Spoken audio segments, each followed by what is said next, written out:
ചില ആൾക്കാരുടെ സംശയമാണ് ഈ കുണ്ടലിനി അവേക്കണിങ് ആയ ആളുകളെ ബാധകൾ പ്രേതങ്ങളൊക്കെ പിടികൂടുക എന്നുള്ളത്. അപ്പോൾ അതിന് ഒരു ഉത്തരം എന്ന് പറഞ്ഞു കഴിഞ്ഞാൽ എല്ലാ മനുഷ്യരും ഒരേപോലെ തന്നെയാണ്. എല്ലാവരുടെയും ശരീരപ്രകൃതിയും അതിൻ്റെ അവരിരിക്കുന്ന സോളും എല്ലാം ഒരേ രീതിയിലാണ് ദൈവം സൃഷ്ടിച്ചേക്കുന്നത്. അപ്പോൾ കുണ്ടലിനിയുടെ അവേക്കണിങ് എന്ന് പറഞ്ഞു കഴിഞ്ഞാൽ അതൊരു ഗംഭീരമായൊരു പ്രോസസ്സാണ്. നമ്മുടെ ബോഡിയിലുള്ള വൈബ്രേഷൻ ലെവൽ മാറുന്ന ഒരു പരിപാടിയാണ്. അപ്പോൾ സ്വാഭാവികമായിട്ടും ആ ഒരു ട്രാക്കിൽ കറക്റ്റായിട്ട് ആ ഒരു ട്രാക്കിൽ കൂടി പോകുന്നവനാണെങ്കിൽ പെട്ടെന്ന് ബാധകൾ പിടിക്കില്ല. കാരണം അവർ ഹയർ വൈബ്രേഷനിലേക്ക് ഉയരുന്ന ഒരു അവസ്ഥയിലാണ് എത്തുക. അപ്പോൾ ഈ ബാധകളും പ്രേതങ്ങളൊക്കെ പറഞ്ഞാൽ ലോവർ വൈബ്രേഷനാണ്. അപ്പോൾ ലോവർ വൈബ്രേഷൻസിനെ നമ്മൾ പെട്ടെന്ന് അത്തരം സാഹചര്യങ്ങളിലേക്ക് ഇറങ്ങാതിരിക്കുകയാണെന്നുണ്ടെങ്കിൽ കുറച്ചുകൂടി പ്രൊട്ടക്റ്റഡ് ആയിരിക്കുള്ളൂ ഈ പറഞ്ഞ പോലെ അവേക്കണിങ് സംഭവിച്ച ആൾക്കാർ. പക്ഷേ അറിഞ്ഞുകൊണ്ട് നമ്മൾ ഒരാളുടെ ബാധയോ പ്രയത്നമൊക്കെ നമ്മൾ എടുക്കാനായിട്ട് അല്ലെങ്കിൽ അത് റിലീസ് ചെയ്യാനായിട്ട് ചെല്ലെറിഞ്ഞൊരുക്കി നമ്മൾ അറ്റാക്ക് ചെയ്യും. അപ്പോൾ എന്നെപ്പോലത്തെ ആൾക്കാർ നമ്മൾ ഹീലിംഗ് പരിപാടികളൊക്കെ ആയിട്ട് ഇരിക്കുന്ന ആളുകൾ അവരെ അറ്റാക്ക് ചെയ്യും. എന്നെ അറ്റാക്ക് ചെയ്യാറുണ്ട്. ഞാൻ ആക്ച്വലി ഈ മഹാകാളി ഹീലിങ്ങിൻ്റെ ഒരു സിസ്റ്റം പറയുകയാണെന്നുണ്ടെങ്കിൽ ഇപ്പോൾ അപ്പർ സൈഡിൽ ഒരാൾ വന്നിരിക്കുന്നു അല്ലെങ്കിൽ ഫോട്ടോ വെച്ചിട്ട് നമ്മൾ ഹീൽ ചെയ്യുകയാണെങ്കിലും അയാളിലുള്ള നെഗറ്റീവ് എനർജീനെ നമ്മൾ ഇങ്ങോട്ടേക്ക് ആകർഷിക്കുകയാണ്. അതിനിങ്ങോട്ടേക്ക് പിടിച്ചു വലിക്കുന്ന പോലത്തെ ഒരു പ്രോഗ്രാമാണ് മഹാകാളി ഹീലിംഗ്. ആ സമയത്ത് അത് അവിടെ നിന്ന് ഇങ്ങോട്ടേക്ക് വലിഞ്ഞ് നമ്മളുടെ ശരീരത്തിലേക്ക് വരികയും ആ ക്ലയൻറ്റിൻ്റെ ശരീരത്തിൽ എന്തെല്ലാം രോഗങ്ങൾ അല്ലെങ്കിൽ എന്തെല്ലാം ലക്ഷണങ്ങൾ എന്തൊക്കെയാണ്, കഴുത്ത് വേദന അല്ലെങ്കിൽ നെഞ്ചിൽ പിടുത്തം, ഇവിടെ കല്ല് കയറ്റി വെച്ച ഫീലിംഗ്, ഗ്യാസ്ട്രിക് പ്രോബ്ലം, അതെല്ലാം എൻ്റെ ശരീരത്തിൽ വരും.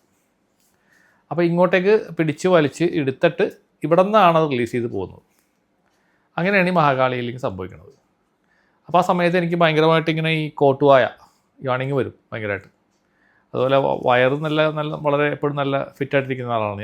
എൻ്റെ ബോഡി ആണെങ്കിലും അതുപോലെയൊക്കെ തന്നെ ഇരിക്കുന്ന ആളാണ്. പക്ഷേ ആ സമയത്ത് വയറിൽ ഒരുപാട് ഗ്യാസ്, എവിടെ നിന്നാണെന്ന് അറിയാൻ പാടില്ല, ഒരുപാട് ഗ്യാസ് ഇങ്ങനെ വന്നിട്ട് വായിൽ കൂടി ഇങ്ങനെ പുറത്തേക്ക് ഇങ്ങനെ പോയിക്കൊണ്ടേയിരിക്കും. അതും ഒരു റിലീസിങ് പ്രോസസ്സാണ് കോട്ടുവായ എന്ന് പറയുന്നത്. ഞാൻ ഇതിനു മുമ്പ് വീഡിയോ പറഞ്ഞിട്ടുണ്ട്. കോട്ടുവായ എന്ന് പറഞ്ഞു കഴിഞ്ഞാൽ ഒരു ശരിക്കും പറഞ്ഞാൽ ഒരു റിലീസിങ് പ്രോസസ്സാണ്. അപ്പോൾ നമ്മൾ ഒരു പ്രതികൂലമായ സാഹചര്യങ്ങളിൽ ഇരുന്ന് കഴിഞ്ഞാൽ, ഇപ്പോൾ ഒരു പ്രേതബാധ ഉള്ളൊരു വീട്ടിൽ ചെന്ന് കഴിഞ്ഞാൽ പ്രേതം നമ്മൾ അറ്റാക്ക് ചെയ്യും. അതിപ്പോൾ കുണ്ടലിന് ഉണർന്നവനായാലും സാധാരണക്കാരനാണെങ്കിൽ അറ്റാക്ക് ചെയ്യും. കുറച്ച് നമ്മൾ അവേക്കണിങ് എത്തി അല്ലെങ്കിൽ ലൈറ്റ് ബോഡി ആക്ടിവേഷൻ എന്നൊക്കെ പറയുന്ന വാക്കുകളില്ലേ, അതുപോലത്തെ സംഭവങ്ങളിലോട്ട് എത്തി നമ്മൾ ഉപാസനയൊക്കെ ചെയ്യുന്ന ആൾക്കാരാണെങ്കിൽ അപകട സാധ്യത കൂടുതലായിരിക്കും. ഇപ്പോൾ ചിലർ ഒരുപാട് പൊട്ടൻഷൻസ്, എനർജിയുടെ പൊട്ടൻഷൻസ്, ജപം കൊണ്ടുള്ള പൊട്ടൻഷൻസ്, അഷ്ടദിക് ബന്ധനങ്ങൾ, അങ്ങനെയുള്ള പല പല കാര്യങ്ങളും ചെയ്യുന്നവരുണ്ട്. അത്തരം കാര്യങ്ങൾ ചെയ്യുന്നവർക്ക് ഇത്തരം മറ്റുള്ളവരുടെ ദുരിതങ്ങളിൽ ഇടപെടാതിരിക്കാൻ ആഗ്രഹിക്കുന്നവർ അല്ലെങ്കിൽ അതിനൊക്കെ ഒഴിഞ്ഞു മാറി പോകുന്ന ഒരു ഭാഗം ആൾക്കാരുണ്ട്. ഇതൊന്നും നമ്മൾ സമ്മതിക്കുന്ന കാര്യമല്ല, നമുക്ക് ഓൺലി മോക്ഷം, അത് മതി, നമ്മുടെ യാത്ര ഇതാണ് എന്ന് മാത്രം വിശ്വസിക്കുന്ന ആൾക്കാരുണ്ട്.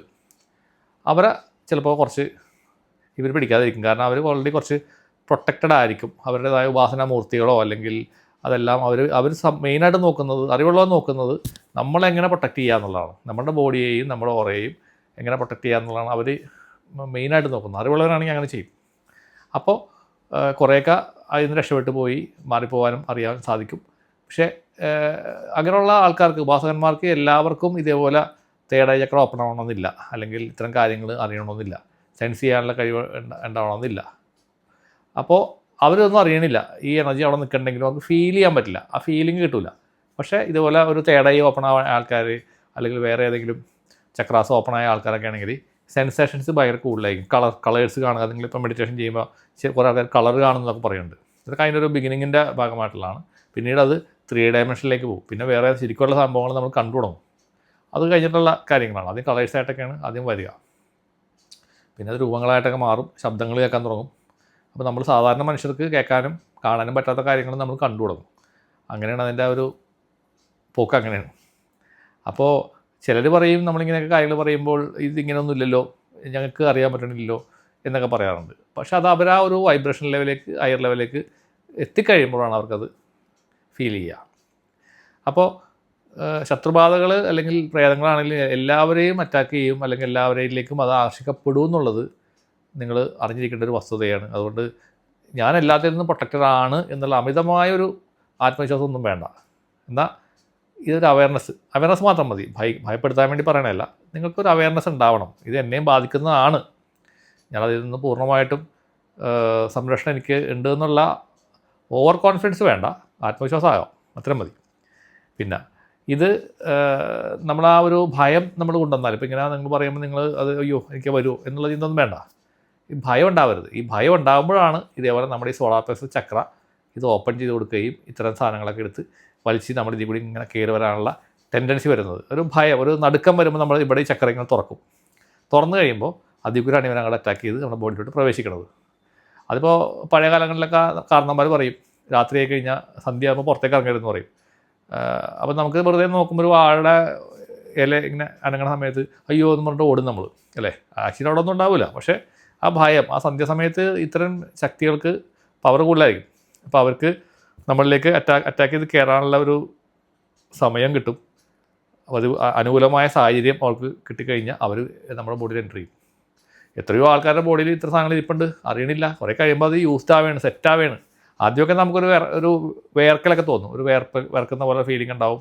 അല്ലെങ്കിൽ അതേപോലത്തെ ചില സംഭ്രമമൊക്കെ ഫീൽ ചെയ്യും. 1-2 ദിവസം ഉണ്ടാവും. അത് കഴിഞ്ഞാൽ അതങ്ങോട്ട് മാറും. അപ്പോൾ നമ്മളിലേക്ക് മാറി ശരിയായിരുന്നായിരിക്കും. പക്ഷേ ഈ ബോഡി കയറിയ സാധനം ബോഡി തന്നെ സെറ്റാവുകയാണ്.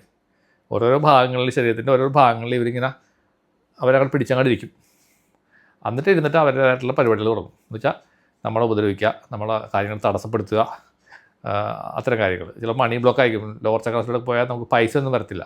അതേപോലെ തന്നെ ഈ ഇവർ പൊതുവായിട്ട് സാധാരണ ഞാൻ കണ്ടേക്കണത് ഒരു വയറിലും ഈ കഴുത്തിലൊക്കെയാണ് സാധാരണ ഇരിക്കുന്നത് കണ്ടേക്കണം. നെഞ്ചിൻ്റെ ഭാഗത്ത് താഴെയുള്ള ചക്രകളിലും ഉണ്ട് കേട്ടോ, ഇരിക്കുന്ന ആൾക്കാരുണ്ട്. പല പല എനർജീസാണ്. ഒരു എനർജി ഒന്നുമല്ല, ഒരുപാട് എനർജീസ് ഉണ്ട്, അതുപോലത്തെ ശക്തികളുണ്ട്. അവർ ബാധകം എന്നൊക്കെ നമ്മൾ വിളിക്കുന്നത് അവരും ഓരോരോ എനർജീസാണ്. അപ്പോൾ അതിനെ നമുക്ക് പ്രകാശത്തിലേക്ക് പറഞ്ഞേക്കണ വിദ്യയാണ് മഹാകാളി ഹീലിംഗ്. അതിനകത്താണ് നമ്മൾ ഒരു സക്സസ്ഫുള്ളായിട്ട് ചെയ്തുകൊണ്ടിരിക്കുന്നത്. കാരണം ദേവി തന്നിട്ടുള്ള വിദ്യയാണ്, ദേവിയാണ് അതിൻ്റെ പുറകിൽ പ്രവർത്തിക്കുന്നത്. നമ്മൾ ചെയ്യാനിരിക്കുമ്പോഴേക്കും ദേവിയുടെ സാന്നിധ്യമാണ്. നമുക്ക് കാണാം ദേവി ഇങ്ങനെ വന്ന് നിൽക്കുന്നത്. ദേവി വന്നിട്ടാണ് അവിടെ അയാളുടെ ശരീരത്തിൽ നിന്ന് ഇങ്ങനെ പിടിച്ചിങ്ങനെ വലിച്ചിങ്ങനെ സാധനങ്ങൾ എടുക്കും. ശരിക്കും ഇങ്ങനെ ബനിയനിങ്ങനെ ഊരെടുക്കണ ഒരു ഫീലിംഗ് എത്രയോ ആൾക്കാർക്ക് നമുക്ക് നമ്മുടെ ക്ലയൻസിന് കിട്ടിയിരുന്നത്. എത്ര സാറേ ഒരു ബനിയൻ ഊരെടുത്ത പോലെ എന്തൊരു സാധനങ്ങൾ മുകളിലോട്ട് പോയി എന്ന് പലരും പറയാറുണ്ട്. അപ്പോൾ ഇതാണ് ഇതിനകത്ത് മനസ്സിലാക്കേണ്ട കാര്യം. അപ്പോൾ കുണ്ടലിനി അവേക്കണ ആൾക്കാർ, ഉപാസകന്മാരായിട്ടുള്ള ആൾക്കാരൊക്കെ സൂക്ഷിച്ചിരിക്കുക. കാരണം നിങ്ങൾ അപകട സാധ്യത കൂടുതൽ നിങ്ങൾക്കാണെന്നാണ് ഞാൻ പറയും. കാരണം നിങ്ങൾ ഒരു മാഗ്നറ്റ് പോലെയാണ്, കാന്തം പോലെയാണ്. വേറെ ബാക്കി പറഞ്ഞു കഴിഞ്ഞാൽ ക്രിസ്റ്റലൈൻ ബോഡിയാണ്. നമ്മുടെ ഈ ക്രിസ്റ്റൽസില്ലേ, നമ്മുടെ റോക്ക് ക്രിസ്റ്റൽസ്, അത് വളരെ പ്യൂറായിട്ടുള്ള സാധനമാണ്. അത് എനർജീനെ വലിക്കുകയും ചെയ്യും, അതുപോലെ തന്നെ സ്റ്റോർ ചെയ്യുകയും ചെയ്യും. രണ്ടും ചെയ്യും. അത് നെഗറ്റീവിനെയും വലിക്കും, പോസിറ്റീവിനെയും വലിക്കും, രണ്ടിനെയും വലിക്കും. അത് സ്റ്റോർ ചെയ്ത് വെക്കും. അപ്പോൾ ആ ക്രിസ്റ്റൽ, ഇപ്പോൾ നിങ്ങളുടെ വീട്ടിലേക്ക് ചിലപ്പോൾ ക്രിസ്റ്റൽസ് ഉണ്ടെങ്കിൽ ആ ക്രിസ്റ്റൽസ് നിങ്ങൾ ക്ലെൻസ് ചെയ്ത് വെക്കണം, ഇടക്കിടക്ക് ശുദ്ധീകരിക്കണം. അല്ലെങ്കിൽ ചിലപ്പോൾ അത് വല്ല നെഗറ്റീവ് എനർജി ഉള്ള ആൾ വീട്ടിൽ വന്നതായിരിക്കും. ആ ക്രിസ്റ്റൽസിലേക്ക് ഈ നെഗറ്റീവ് എനർജി കയറും, അതും വലിച്ചെടുക്കും. എല്ലാത്തിനെയും പിടിച്ച് ഇങ്ങനെ വലിച്ചുകൊണ്ടിരിക്കും. അതാണ് ക്രിസ്റ്റൽസിൻ്റെ പ്രത്യേകത. നമ്മൾ ക്രിസ്റ്റൽസ് നിങ്ങൾ കണ്ടിട്ടുണ്ടാവും. ഞാൻ ഒരു ക്രിസ്റ്റൽ വേണമെങ്കിൽ ഞാൻ കാണിച്ചു തരാം. എൻ്റെ കയ്യിലുള്ളൊരു സാധനമാണ് അത്. എൻ്റെ ഒരു ടൂളാണ്, ഞാൻ ഉപയോഗിക്കുന്ന ഒരു സംഗതിയാണ്. ഇതാണ് ഞാൻ ഉപയോഗിക്കുന്ന ക്രിസ്റ്റലാണ്. ഇതൊരു ക്രിസ്റ്റലാണ്. അപ്പോൾ ഇതേപോലത്തെ ഇത് ഒറിജിനൽ റോക്കാണ്, പ്യുവറായിട്ടുള്ള സാധനമാണ്. അപ്പോൾ ഇതേപോലത്തെ സാധനങ്ങൾ നമുക്ക് വാങ്ങാൻ കിട്ടും, കടകളിൽ വാങ്ങാൻ കിട്ടും ഒറിജിനലി. പക്ഷേ വാങ്ങിക്കൊണ്ട് വെക്കുമ്പോൾ പ്രശ്നം എന്ന് വെച്ചാൽ ഇത് ഇങ്ങനൊരു കാര്യം കൂടെ ഉണ്ട്, അപകടമുള്ള സാധനമാണ്. നെഗറ്റീവും പോസിറ്റീവും രണ്ടും വലിക്കും. അപ്പോൾ നിങ്ങൾക്ക് ഏകദേശം മനസ്സിലായിട്ടുണ്ടാവും ഒരു വേക്കൻ്റ് ആയിട്ടുള്ള സോള് എങ്ങനെയായിരിക്കും എന്നുള്ളത്. അവർക്കും ഇതേപോലെയുള്ള ബാധകളും കാര്യങ്ങളൊക്കെ എല്ലാം ബാധകമാണ്.